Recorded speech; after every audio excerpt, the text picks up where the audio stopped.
अगर हम स्विमिंग की सारी टेक्निक्स लाइक फ्री स्टाइल या ब्रेथ स्ट्रोक या ब्रीदिंग कंट्रोल ड्यूरिंग स्विमिंग ये सारी बातें किताबों से पढ़ लें और सीधा स्विमिंग पूल में कूद जाएं, तो क्या हम स्विमिंग कर पाएंगे?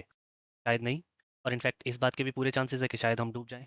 मगर ऐसा क्यों? जब हमने स्विमिंग की सारी टेक्निक समझ ली, पढ़ ली, तो ऐसा क्यों है कि हम उसे रियल वर्ल्ड में अप्लाई नहीं कर पा रहे? शायद इसलिए क्योंकि उस किसी चीज़ की नॉलेज होना और उसका एप्लीकेशन करना दोनों ही बहुत अलग बातें हैं।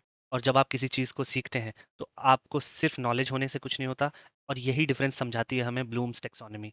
यानी जब आप किसी चीज़ को सीखते हैं, लर्निंग अलग-अलग लेवल्स पे होती है। उस सिर्फ दिमाग में किसी चीज़ को समझ लेने से लर्निंग नहीं होती। सीखना केवल दिमाग का काम नहीं है, बल्कि इसमें आपकी फीलिंग्स, इमोशंस और फिजिकल स्किल्स इन्वॉल्व होते हैं। इसलिए ब्लूम ने लर्निंग्स को 3 डिफरेंट डोमेन्स में क्लासिफाई किया। पहला डोमेन है कॉग्निटिव डोमेन, दूसरा अफेक्टिव डोमेन एंड तीसरा साइकोमोटर डोमेन। यानी हम अपने स्विमिंग वाले एग्जांपल में वापस जाएँ, तो स्विमिंग की सारी थ्योरी हम पढ़ चुके हैं। हमें ये भी पता है कि ब्रीथिंग कैसे करनी है, यानी ये सारी जानकारी हमारे पास है। तो हम बोल सकते हैं कि हमारा कॉग्निटिव डोमेन या हमारी थिंकिंग उस स्किल के लिए ऑलरेडी डेवलप्ड है।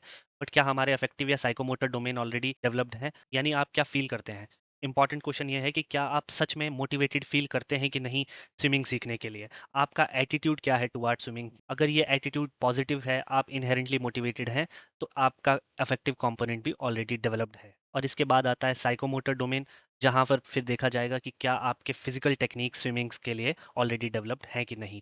तो हमारे डूब जाने का कारण कॉग्निटिव डोमेन नहीं था, हमें स्विमिंग की सारी थ्योरी तो पता थी, बट शायद हमारे अफेक्टिव कंपोनेंट या साइकोमोटर कंपोनेंट उस चीज़ के लिए अभी डेवलप नहीं था।